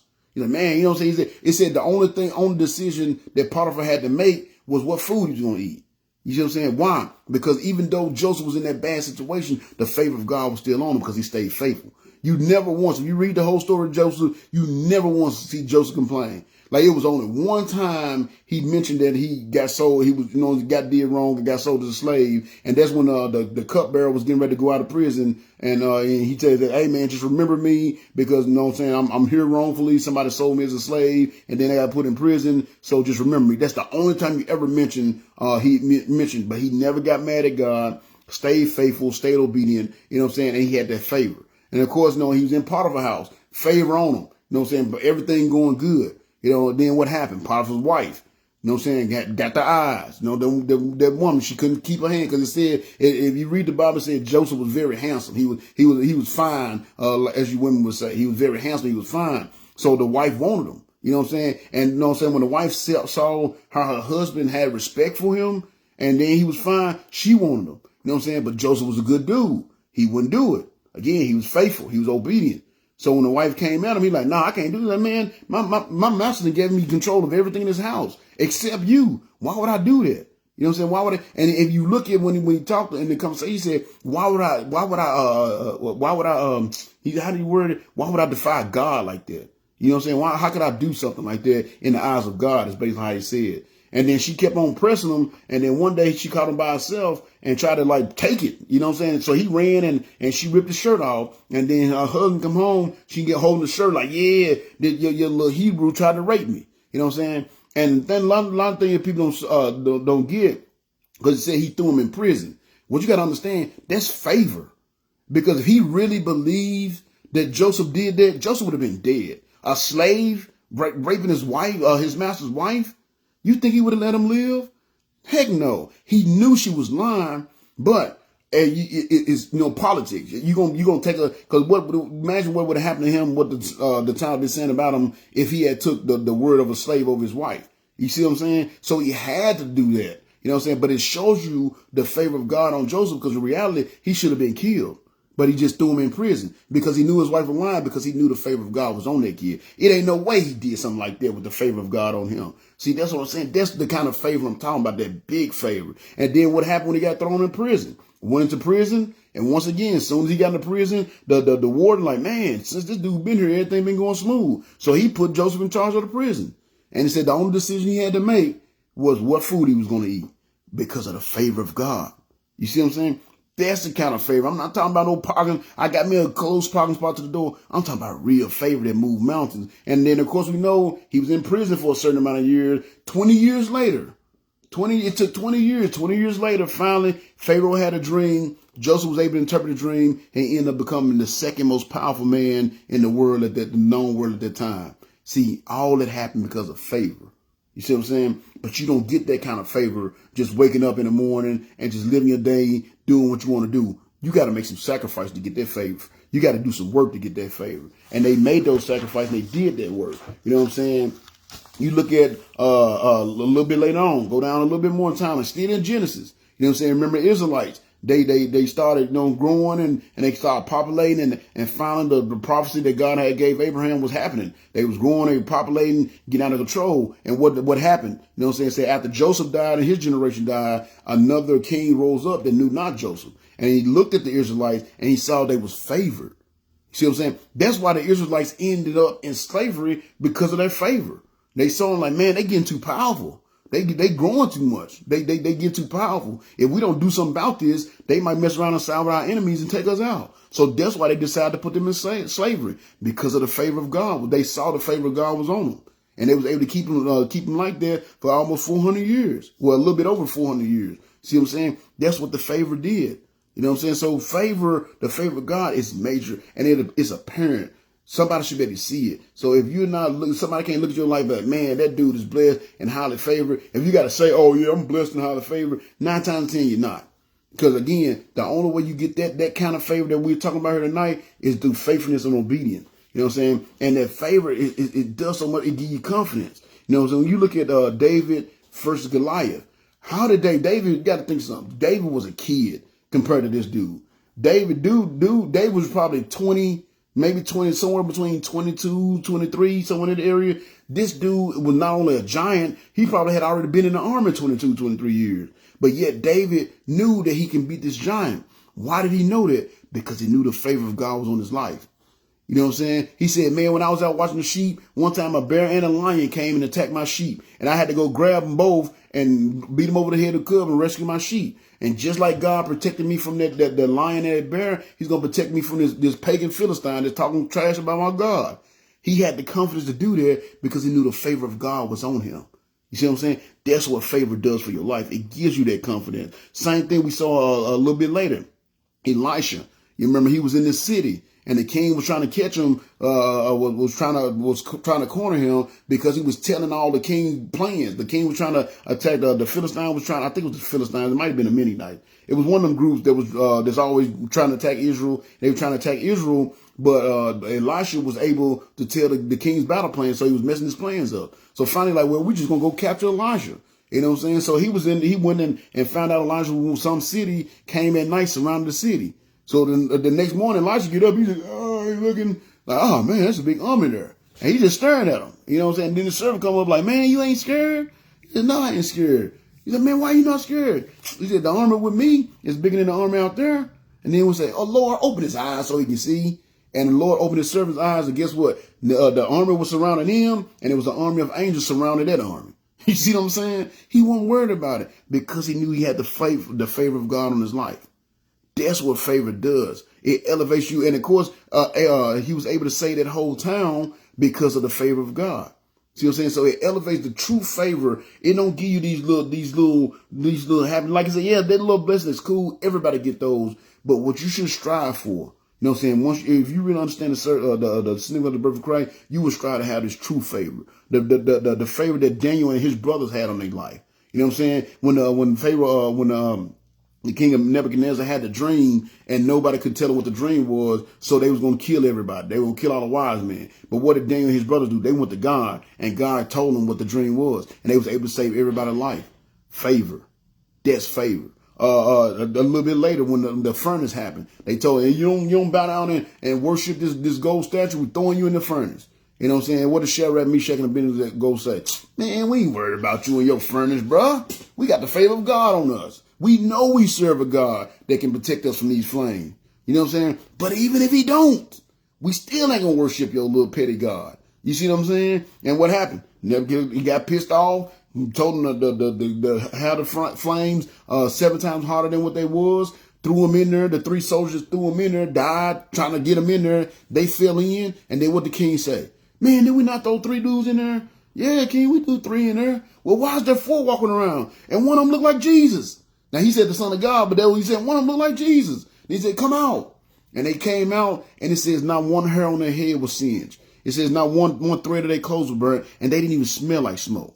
That's favor. That's the kind of favor I'm talking about. But you only get that favor through obedience. Obedience and faithfulness. Like another one more, Daniel, because I always talk about Daniel a lot. When Daniel was in the lion's den, you know what I'm saying? Had the favor of God. Why? Because he refused to not pray like he normally do. So they was but I'll tell you what's gonna happen when people see that favor. Because you remember the guys were trying to find something to get him in trouble in the first place. And they said, man, we ain't gonna be able to do nothing unless it's something to deal with his religion. So they was already hating on him, but it said they couldn't find nothing on him. They couldn't find nothing on why? Because he had favor. So they couldn't find nothing on him, but they're like, man, we know this dude loved God. Not realizing because he loved God, that's why he got the favor, which is why they couldn't do nothing against him. You know what I'm saying? But they tried anyway, and they weren't successful. Because again, well, the weapons formed against you shall not prosper. And that's because you have the favor of God on you. So when people quote that, well, no weapon against me shall prosper. If you're going to quote that, you better make sure you got the favor of God on your life. And if you're not being obedient and you know what I'm saying, you're not being faithful, then you don't. See what I'm saying? That's favor.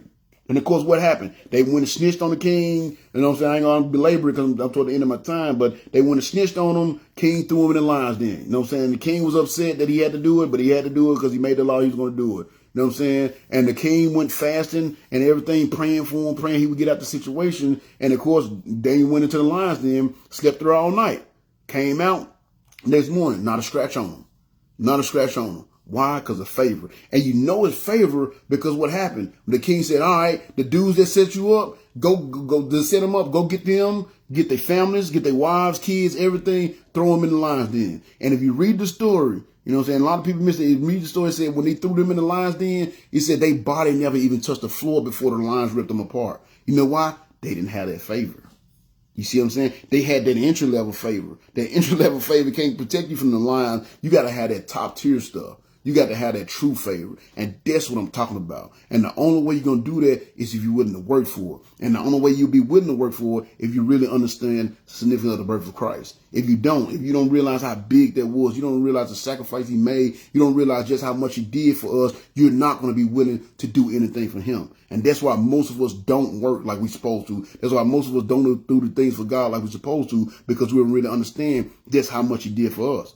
You see what I'm saying? So if you want to obtain that favor, you have to be, I've been saying, you got to be obedient and you got to be faithful. You got to be obedient. You got to be faithful. That's how you obtain that favor that can move mountains. We see that in Deuteronomy. I'm going to read Deuteronomy. I do want to read. That's why I didn't go through the other Bible to read through them. So I want to read Deuteronomy. And tell me if this don't sound like favor. And the Lord is telling them how to get this favor. And it's about being obedient. Deuteronomy chapter 28. And this is one I did a lesson a long time ago off this obedience and blessings. But I want to read this for you. So this is the Lord telling them, if you're obedient, this is how you get favor. You know what I'm saying? He says, if you feel obey the Lord your God by keeping all the commands I'm giving you today, the Lord your God would exalt you above all the nations of the world. What did I say favor do? It exalts you. You will experience all these blessings if you obey the Lord your God. You will be blessed in your towns and in the country. You will be blessed with many children and productive fields. You will be blessed with fertile herds and flocks. You will be blessed with baskets overflowing with fruit and with kneading bowls filled with bread. You will be blessed wherever you go, both in coming and in going. The Lord will conquer your enemies when they attack you. Again, they won't be able to stand against you. The Lord will conquer your enemies when they attack you. They will attack you from one direction, but they will scatter from you in seven. The Lord will bless everything you do and will fill your storehouses with grain. The Lord your God will bless you in the land he is giving you. If you obey the commands of the law, the Lord your God, and walk in his ways, the Lord will establish you as his holy people, and as he solemnly promised to do. Then all the nations of the world will see that you are a people claimed by the Lord, and they will stand in awe of you. The Lord will give you an abundance of good things in the land he swore to give your ancestors, many children, numerous livestock, and abundant crops. The Lord will send rain at the proper time from his rich storehouses in heaven, and to bless all the work you do. You would, and you see, again, bless all the work you do. So again, there's going to be some work involved. You want to get this. He said, you will lend to many nations, but you would never need to borrow from them.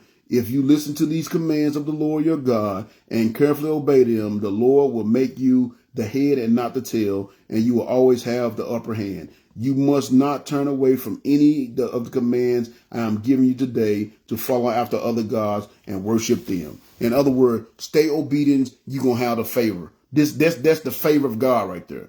That's exactly what he's telling them. If you want my grace upon you and you want my favor upon you, you do these, you stay obedient. Don't follow other gods. Make sure you put me on, don't worship other gods. You do, if you stay obedient, do the thing, the commands I'm giving you, you'll have favor. So if you want this favor I'm talking about, you have to be obedient, but you also have to be faithful as well. You have to stay faithful as well. You know what I'm saying? How do you stay faithful? Y'all heard me say it. Y'all already know I'm going to. 3 things you need to be doing if you really want to stay faithful, show God you're faithful, and really get that favor in your life. You need to be reading your Bible every day. You need to be praying every day and looking for opportunity to tell people about God every day. I told you, and I say this, I try to say it at least once everything because I want that to be drilled into your heart. I want you to think about it when you sleep. You having a dream of some weird dream of me, and I'm in there, you know what I'm saying? You know, dreams are always weird. I'm in there, pray every day, read your Bible every day, something weird like that. So, and I want it to be ingrained in you because it gets you, that's how you get the favor of God in your life. You know what I'm saying? Reading your Bible every day. You remember in Joshua chapter 1, what he told them. I got a little bit of time left. And it's just the next chapter. When he told him about reading the Bible, he said, I think it's Joshua chapter 1, verse 6, he said, be strong and courageous, for you will lead my people to possess all the land I swore to give their ancestors. Be strong and very courageous. Obey all the laws Moses gave you. You know, of course, that was the Bible back then because they only had the first few chapters that Moses wrote. Do not turn away from them, and you will be successful in everything you do. Study this book of the law continually.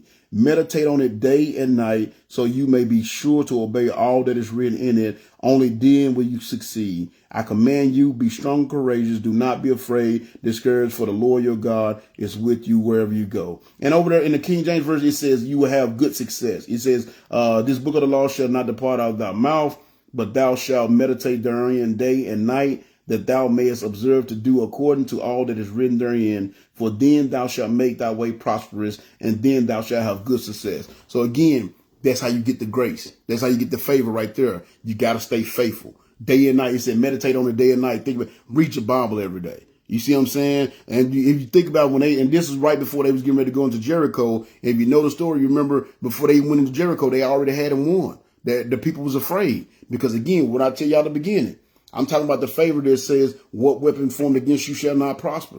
I'm talking about the favor is because the favor it says that if God is for you, nobody can be against you. So when they got ready to go in, they was already defeated. You know what I'm saying? Y'all remember because they went to the lady rehab. The spies went to rehab. She told them like, man, we spooked. All I'm asking you just save my family. And she was able to save her family because she understood the favor of God was on the Israelites. They heard the stories about how the Red Sea was parted. They heard the stories of how when the Israelites came over to Jericho, they had to cross the Jordan River and the Lord dried it up so they can do so. You know what I'm saying? Because they had the favor of God. That's the kind of favor. Stop settling for being at the bottom. Stop just settling for, well, I woke up today and I got me some weed, I got me some booty, you know what I'm saying, got me some drink, I'm good. Stop settling for that, man. God want to give you so much more, but you got to be faithful. You have to be obedient. So again, reading your Bible every day, praying every day. You know what I'm saying? Why was Daniel, just like I talked about a second ago, why was Daniel protected from the lion? Because he refused to not pray the way he always prayed. I don't know what I'm saying. When he heard the law came out, it says he went to his house as usual. So it shows you that as usual, this is something he always did, and he was determined not to stop it just because these people made these laws. They were going to scare him away from worshiping his God. You know what I'm saying? And what happened? He got protected from the lion. So again, reading your Bible every day, that gets you that favor. You know what I'm saying? That's how Joshua was able to conquer the land. Praying every day, that gets you that favor. That's how Daniel was able to make it through the lion's day. Sowing gets you that favor. You know what I'm saying? Look at Paul. You know, Paul, I wanted to get a little bit more on Paul, but I'm getting toward the end of my time. But look at Paul. If you look at Paul, like Paul got stoned to death, and he came back to life and went back to preaching. You know what I'm saying?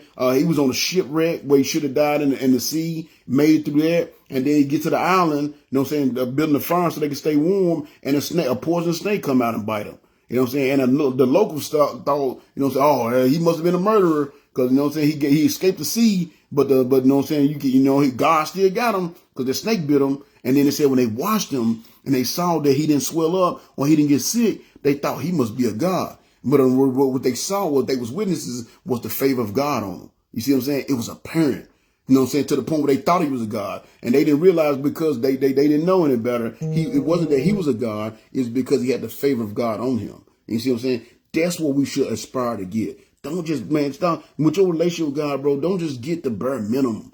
Put the time in, put the effort in, put the sacrifices in. And I'm telling you, it's going to be so much worth it. You know what I'm saying? Because like I said, for the longest, I thought I had favor. I was highly favored, and I realized I didn't until I had that favor. And now the life I live, I can say I'm favored. You know what I'm saying? And again, not because I'm special, not because I'm better than y'all. It's just that I've been living my life. I'm not perfect by any means. I'm not saying I'm a perfect Christian. Y'all know I still mess up. I still do stuff I'm not supposed to be doing. But my heart is given to serving God. I'm, you know what I'm saying, I'm faith. I try to do everything. If God show me I need to be doing it, I do it. If he show me I need to stop doing it, I stop doing it. You know what I'm saying? Whatever work, I get out there and I do the work. You know what I'm saying? And I can see that on my life. You know what I'm saying? So if you willing to put in the sacrifice, you're willing to do the work, and you're willing to stay obedient, and you know what I'm saying, you will have the favor that I'm talking about. But it's not gonna come easy. It's not easy. There's, like I said, it's some work that you have to do. But when you do it, you know what I'm saying, and you get that favor in your life, it's phenomenal. You know what I'm saying? Like I look at my life since I really started, you know, serving God. You know what I'm saying? I've always landed in positions, like high positions. You know what I'm saying? That I'm a kid from the son of two crackheads from North Memphis, and I'm working for $1 billion companies. You know what I'm saying? Flying all over the United States. I can possibly fly all over the globe because we got companies everywhere, all over the world. You know what I'm saying? I always end up in positions where I can come and go as I please, kind of thing. You know, I remember it's funny. I remember when I worked at my other job, this place Albemarle, before I got this new job I'm at now. It was this one guy there named David Walters, and he used to come to me every day like, man, it must be nice. Then you just do what you want to do, you know, because the job I had, I was the only one that knew how to do it for the longest. You know what I'm saying? I eventually hired another girl. That was my downfall, I guess. But no, God took me away from her anyway. But anyway, he's like, man, I wish I can do that, man. Just come when you want to, leave you want to. Man, it must be nice. I said, man, and I always told him that. And I just thought about it when I put this letter together. I said, man, hey, that's the favor of God right there. You know what I'm saying? And I always told him it's not because I'm special. It was the favor of God. You know what I'm saying? The favor of God put me in those positions. And now I'm in a job, you know what I'm saying? My wife's health was down. I was worried. I had only been there 3 months. And I'm like, well, I can't do what I was doing at the other place because I only been here 3 months. And I go to the supervisor, and I'm like, man, you can go when you want to, come when you want to. I'm worried about you. You know what I'm saying? And bless him. That's the favor of God there. Ended up at this position. You know what I'm saying? It's only the favor of God that allows somebody to get fired. I got fired for my job unexpectedly. And then 2-3 months later, I got another job in a better position, making more. A lot of times we get fired, you end up just taking what's out there or you end up, you know what I'm saying, stepping down a level. I went up. You know what I'm saying? And again, not because of special, it's the favor, strictly because of the favor of God. The grace of God did that. And I know it because funny, and I think I told y'all this before, there's another guy with me, actually the exact same situation. He, came down, moved down from Chicago, got this job. He was working at the same company I was with. He got fired from the same place I got fired from, and he ended up working at the same place I'm working at. But the difference is, you know what I'm saying? The difference is, though, what ended up happening was, when he got fired, he took this job. He had to take it like what they offered him. God put me in a position where I told them what I wanted, and they had to meet my demand, even though I needed the job. That's the great. I needed the job. You know what I'm saying? It wasn't like I can do like, man, screw you guys. But God, it was so much favor on me. I was so confident because of the favor of God that was on me that I knew that I can get what I was worth. And God gave it. And the dude actually admitted, because me and him talk about it all the time. He's like, man, it's amazing. He said, and he told it. And the thing is, and the key, and the reason I'm bringing this up, because he's a Muslim. You know what I'm saying? Good dude, very good dude. I love him to death. Great, hard work and all that. But he's a Muslim. You know what I'm saying? So I was just a couple weeks ago, we were talking about it. He said, man, it's amazing. He said, I tell you, brother, God really take care of you. He said, really take care. I said, yeah, he do. I said, you know why? I said, because I believe in Jesus, not Allah. And I was just poking at him, you know, some kind of thing, because he's a great guy, African guy. But he's like, man, you know, because I ended up negotiating way more than, you know what I'm saying, that he wasn't able to negotiate. And again, it came from that was the grace of God. Not because I'm special, not because I'm awesome, you know what I'm saying, not just because I'm Big John. It's simply because I give my heart to God. And he gonna put me in because of the favor on me. I needed a job. Like I said, I had an offer in Iowa, and we were actually talking about she thought I was leaving. I had and actually even that played a part in me being able to negotiate. Because and the crazy part, because I had the offer in Iowa, I was able to negotiate here. And then once I negotiated here and got what I wanted, the Iowa just kind of like, oh, no, we ain't interested. But it was there long enough, that piece was in place just long enough for me to negotiate the favor of God. And that's what me and Osmond talked about. He's like, man, I can't believe how this worked out for you. And I told him, man, that's because I believe in Jesus. I said, you ever want to hear about it, let me know. And again, I was just poking. It wasn't in mean spirit. I was just poking at him because he's a really good dude. I love him to death. He's a hard worker. You know what I'm saying? But again, the favor of God, it shows you the difference. You know what I'm saying? Having the favor of God on my life, and how me and him had the exact same situation, but mine ended up way better. You know, I ended up in a way better position where I'm at because of the favor of God. That's what happens. You know what I'm saying? I mean, even in my relationship. I think, I don't know if I ever shared this with y'all before, but I never had a girlfriend in high school. My first real girlfriend that I was in an actual relationship with, like we was together and monogamous relationship, was my wife.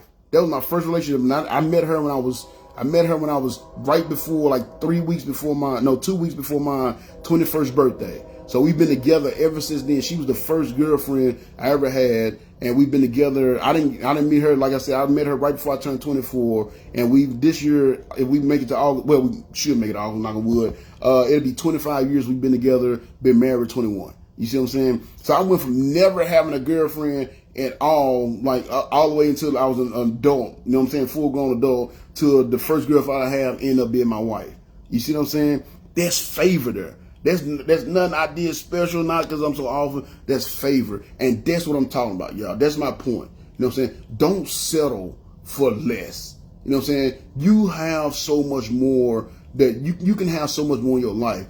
There's so much more that God want to give you, but you got to do the work. And you got to be willing to make the sacrifice to get there. You know what I'm saying? Like I said, if you really understand the significance of the birth of Christ, you will. You know, it won't even be a thing to you. Just like when Laban said, man, you work another 7 years, I give you Rachel. It wasn't even a thing for him. You know what I'm saying? I was like, man, hold on, bro. I just wrote 7. I'm about to throw some hands. He's like, all right, I have 2. 14 years just to get his wife.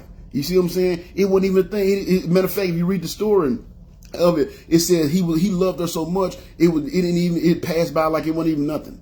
He said that 7 years felt like a couple of days. That's how much he loved her. You know what I'm saying? And then he ended up having to work another 7 years. Messed up, but it wasn't a thing. And when you understand the significance of the birth of Christ, what I'm telling you to do is not a big thing. It's not a big deal to you, because you understand what he's done for you. He understands the sacrifice he's made for you. But more importantly, you get the rewards. It ain't just God getting the reward from it. You get the rewards as well. We think we're winning because we live in our life the way we want to and do what we want to, and we got the girls, and we got the drugs, and we got this, and you're losing. I'm telling you, if somebody has lived that, done that, had that mindset, you are truly losing out on something that's so great. The favor of God. The favor of God. The favor of God is magnificent. If you get in your life, man, I'm telling you, if you get enough of it in your life, you might be able to get rid of those antidepressant pills. I'm not telling you don't just stop taking medicine, check with your doctor, but you might be able to get rid of those pills, those happy pills. You know what I'm saying? You might be able to put that weed down. That's why it's been 10 years since I smoked weed. I don't need it no more. I got the favor of God on my life. I'm good. You see what I'm saying? I have the peace I need. You know what I'm saying? I know how to manage my time. You see what I'm saying? That's what you got to understand. And that's what comes with the favor, the true favor. Like I said, favor, you woke up this morning, you ate today, you got a job, you got some clothes on your back, you have favor. But true favor, the kind of favor that move mountains, the kind of favor that'll let you spend the night with the lions and come out with no scratches, the kind of favor that'll let you walk through a furnace and come out don't smell like smoke, that kind of favor, you only gonna get that through obedience and faithfulness. You know what I'm saying? So be obedient. Do the stuff you know you're supposed to be doing. Stay away from the stuff you know you're not supposed to be doing. And do my big three. Read your Bible every day. Pray every day. Look for opportunity to tell people about God every day. You do those things, you will have the faith, the true favor of God in your life. And you know what I'm saying? And if you understand the significance of the birth of Christ, you will be willing to do that work. You know what I'm saying? To have that true favor of God in your life.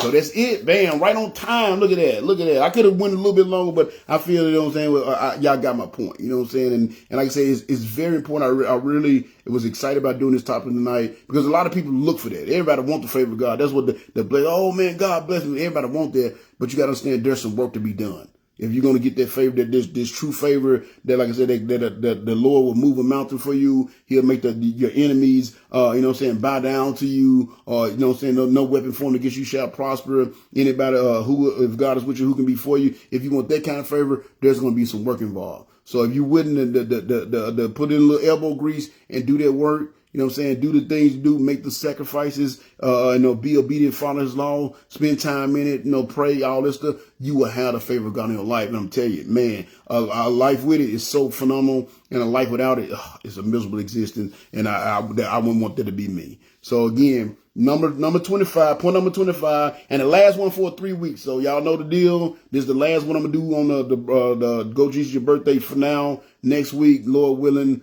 I'm gonna share the gospel, which is, if there's anybody that's not sure about your salvation, make sure you're here next week. Watch the video next week. I'm gonna share the gospel, and I'm also gonna go over a couple of things that I always seen it called the Vision in Church about salvation. So that'll be next week, Lord willing. We here. We'll be doing that. The week after that, I'll be sharing my testimony. So if you've never heard my testimony, I'll be sharing that February 17th on my spiritual birthday, and then on the week after that, I got a lesson on soul winning. So that's why I didn't teach that point on soul winning tonight. Lord willing, that'll be the 17th, 24th. I'll be doing a lesson on soul winning because it's a sermon that I'm gonna present to the church first, and then I'm presenting to you guys. And the basis of it is soul winning. You know what I'm saying? So that's the agenda for the next few weeks. As always, if there's anything that I haven't already covered, that you want me to cover, I can't work in the schedule. That's the schedule for the next 3 weeks. That's kind of locked in. But after that, if there's anything that I haven't covered already or you want me to cover it, just reach out to me, inbox me, and let me know. I can work that in.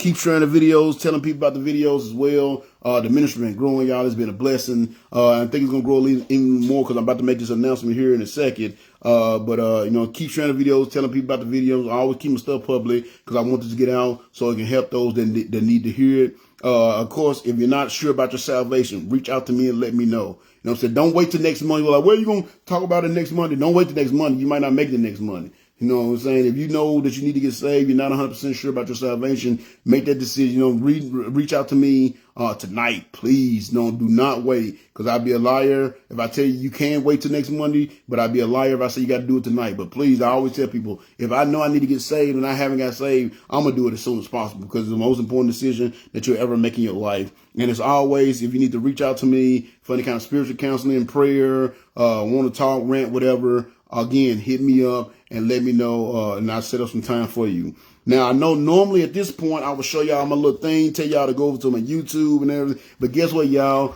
We got us a web page. We got us a website, y'all. So it's official.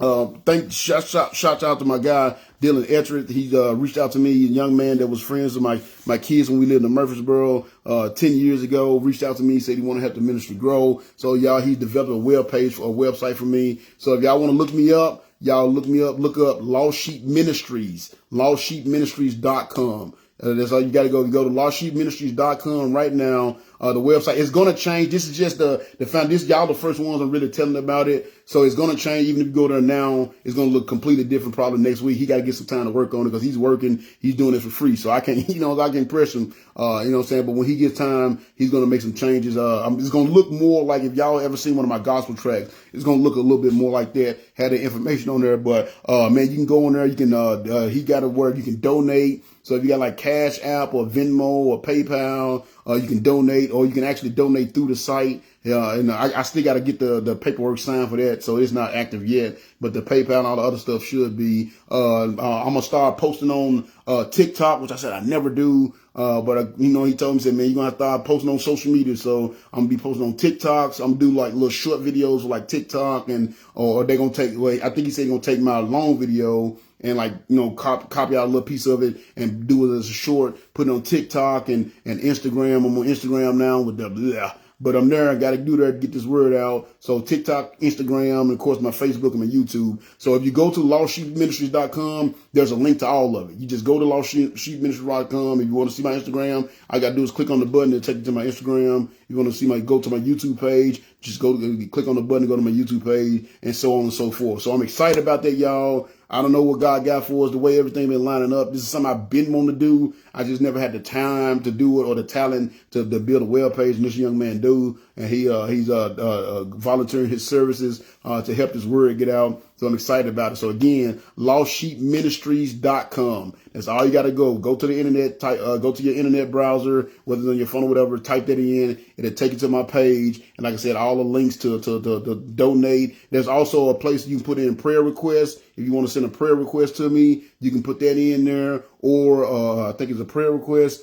And also, if you just want to reach out. So like I make the announcement, like reach out to me. Now he has a button on there. You can do it. So you hit the button and it sends me an email and I get back to you, and I'll be checking my email pretty regularly. So y'all the first ones I want y'all to hear about it first. Again, it's not official like the way it's going to set up. I'm not going to put in the post on Facebook until we get it to where we want it at. But but it's ready to use. You can still use it. The links and everything work right now. But like I said, just the first phase of it. We're going to tweak it and stuff over the next few weeks. But for y'all, if y'all want to go on there and check it out, that's going to be home from now on. And, what I'm saying? That's going to be home, and we're going to see where this thing leads. So I'm excited about it. Y'all keep praying for the ministry, and, God is working, man. He's working, been putting in his work, you know what I'm saying? And, he's working, things been growing, and I'm extremely happy about it. And like I said, right before my 21st birthday. So it's just all the styles are lining up, and I'm interested to see what the Lord's going to do for us. So I'm actually working on right now doing a TikTok that may get a little bit of traffic to the page. I'm not sure. Like a video from a song that I did a while ago. I'm going to do a TikTok of that and see if I can get a little traffic to the page. And man, we're going to see how this thing goes. So y'all, again, keep praying, for me. You know what I'm saying? I appreciate the effort. Y'all keep coming in, being faithful, man. It really helps me out, and it gives me the motivation to keep going forward. So again, go check out the page, click on the buttons, everything works except for, like I said, it's a section where say you can donate $1 or $10, something like that. That's not set up yet. I got some paperwork I got to fill out, with the Chamber of Commerce to get that. But, my paper, I think he just have my Cash App on there if you want to donate, that way. But the Venmo will be on there, PayPal will be on there, and you will have a way you can donate through the actual page as well. Again, prayer requests. If you need to talk, man, all this stuff is on there. It's so exciting. It's so cool. So I'm interested to see what God's going to do. So I've already talked, but I wanted to make that mistake. That's why I try to finish on time so I can make that announcement for you guys. So again, lostsheepministries.com. We got us a page, y'all. You know what I'm saying? So go over there, check it out, look at the button and stuff. Like I said, it's going to change over the next week or so whenever he gets time to work on it. But we got the base foundation now. So, thank y'all for joining me tonight. And my Lost Sheep people, we are meeting tomorrow night, Lord willing. Let me know if you need a ride. I'll be by there to pick you up, you know what I'm saying, as usual. But other than that, I'm going to go ahead and get out of here. Dear Lord and Heavenly Father, thank you so much for watching over us tonight. Thank you for this wonderful lesson, showing us, how to get the favor of you in our life. And it's about the work we're willing to do, Lord. Like I said, everybody has entry level favor. You know what I'm saying? If you're alive, you have favor, but we want to we don't want just the entry level, Lord. We want to get that big dog favor. We want to get that favor that's going to move mountains, Lord. And that should always be our goal, to get to another level with you. And I thank you for giving us the opportunity to go through this word tonight. Thank you for shining your love and grace down upon us. Thank you for letting your spirit work on my heart to bring out this truth, Lord. And I thank you for all my faithful people. I thank you for all the flow and the direction that the ministry seem to be going, seem to be expanding and being exalted, Lord. And again, it's all because of your favor. Nothing that I'm doing. I'm just trying to stay faithful to the work you have for me to do. And you've been blessing us. And I'm so thankful, Lord. Thank you for using this family to do this work. And thank you for all these people that tune in and give me their time, so I can guide them in the right direction, which is hopefully closer to you. So, Lord, I ask, as we go on this new endeavor, I ask you to bless it. I pray that your blessing and your favors upon it. because that's the only way it's going to be successful, Lord. I pray that it reaches out. I'm guessing it's time for us to branch out a little bit. So I pray it reaches out and we come into the lives and the homes and the minds of those that need to hear it. I pray you be with my brother Dylan as he worked diligently on this page. I really thank you for letting us cross paths again after all these years, Lord, and put it on his heart to want to do this work. I pray you be with all my ministry members, their faith. Thank you for their faithfulness.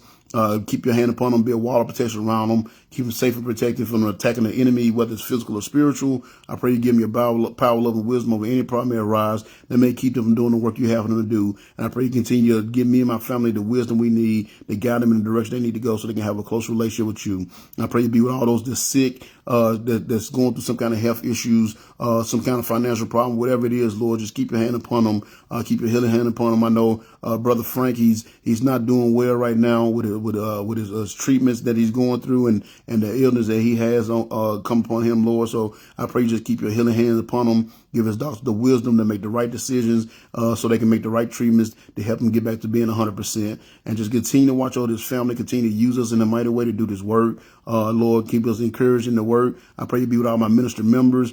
Give them your power, love, and wisdom. Or any problem may arise that may keep them from doing your work, and just keep them encouraged in the work as well. And I pray you just watch over this country as a whole, this world as a whole, Lord. I pray we can get back to the day where we humble ourselves, pray, seek your face, and turn from our wicked ways so you can hear from heaven, forgive our sins, and heal our land. Be with all our service members, all those in the military, law enforcement, rescue service, and medical service, all those that put their health, life, and safety at risk to protect the health, life, and safety of the others. Keep them safe as they serve and give them the wisdom to make the right decisions, especially when it comes to life and death situation. Lord, again, thank you for this night. Thank you for watching over us. Thank you for this wonderful lesson. And thank you for this ministry and just using me in a mighty way to do a work that bring honor and glory to you. Continue to shine your love and grace down upon us always and keep us all safe and protected till we can gather here once again. We love you and thank you for all you've done again. And say this prayer in your wonderful son, Jesus' name. Amen. All right. Man, appreciate y'all hanging in there. Once again, man, next week start the festivities. Matter of fact, next week gonna be the first day of my fast, so I will be on here. So start next Monday. If I won't be on, if y'all make some posts or something, I don't see them, I like them or something like that. Not because I'm mad at you. I'm just not gonna be on social media like that. But I will, still be on here. And Lord willing, next Monday we'll share the gospel. I'll share the gospel message with you guys, and we'll start the festivities. I'm looking forward to it. 2 weeks to my birthday. I turned 21, and I'm excited about with everything that's going on and the way things are working out. I'm excited to see what God's gonna do. So again, I love y'all. I'm always praying for y'all. Continue to pray for me. Pray for this new endeavor. Pray for it to be successful because my success is y'all's success, and it's not going to be successful without y'all. So I pray for y'all. Y'all pray for me. Continue to, you know what I'm saying? Remember, always watch your back and pray. And I love y'all. And hopefully next Monday, 7 o'clock, same bat channel, same bat time, y'all be back here. So again, love y'all. Thank y'all for joining me tonight. Until next time, peace.